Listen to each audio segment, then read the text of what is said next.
Hello guys. Hello banana bami. Let me take this time again and greet you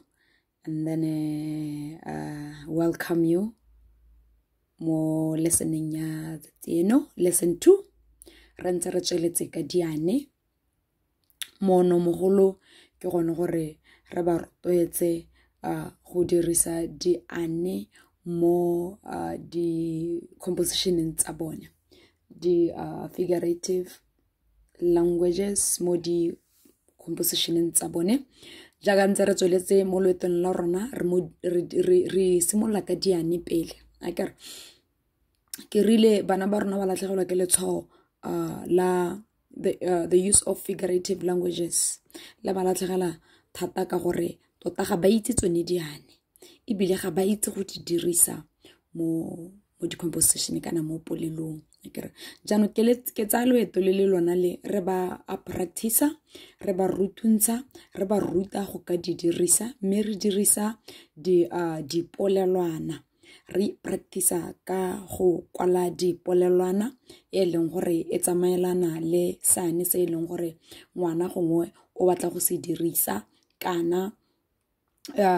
sane se leng gore gongwe ngwana o feel topic e kgona go nna a topic go te kwala polelo ya topic e re ngwana o sa leleng o swela tharing jano ithutuntso ye ya me le bongwana ke yone gore re ba rutuntse gore ba itse go kwala composition kana polelo ba dirisa tsone diane kana go tsamaelana le sane se leng gore ngwana o se filwe kana o batla go se dirisa akere so maabane re le mo lesson 1 re dira ka sane se se rempempe wa lapisa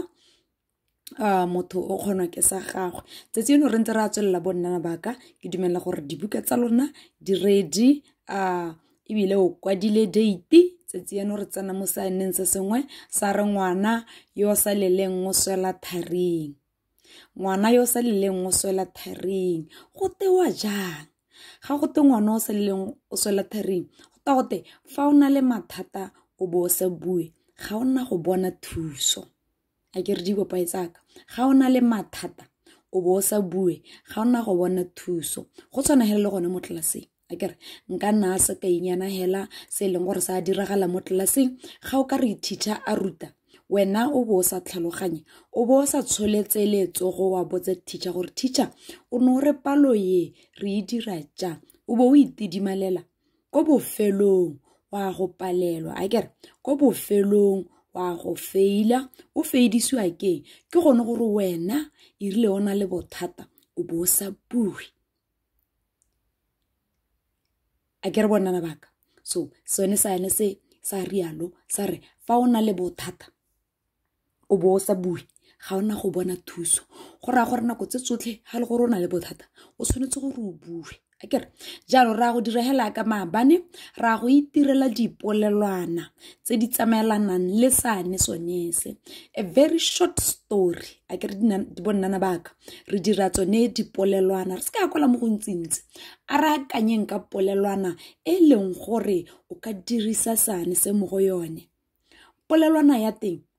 e tshwanetse gore e bue ka le mise gongwe motho o naana le bothata a ba itidimalela kana ba nna tshaba go bua mme go bohelong a ba diragalelwa ke sengwe se e leng gore ga sa siama akere abe e le gore go bofelong yano sane sone se tlebe se re ngwana yo sa leleng o swela tharing ga o sa bue ga ona go thusega akere a re retse polelwana ya ga teacher ya mekeye fa re ntse re le mo loetong la rona mokgweetsi wa bese a bo a fologela mo tseleng e le kharapana ra tsamaya sekgele se sa feteng bobedi ke fa ke bona tsala ya me mosa a sentse sefatlhego e rile ke mmotsa gore a o siame a ntidimalela fela mosepele wa tswelela go sena yo o buang le yo mongwe ga simolola go nna le monko fela o sa nnang sentle e rile ke botsa tsala ya me gape ke gone a bo a re mala a gagwe a botlhoko. Ke bo ke moraya kere tsala ya me ngwana yo o sa leleng o swela tharing. Wa utlwa polelwana ya me? Polelwana ya me go raya gore mosa go raya gore o naana le mala a gagwe a na le botlhoko. Mme a ba a sa bue, a ba a sa kope mokgweetsi gore o ka ema a go ithusa, a go ithoma. Mme a felela a itshentse. Jaanong ke re wa bona, ga o ka bene mosa a ile a bua, nka bene a thusegile. O ka bene mokgweetsi wa bese a eme a go itlhoma a ithusa. Mme o ke rana o bona ko bofelong gore mosa o feletse a itshentse.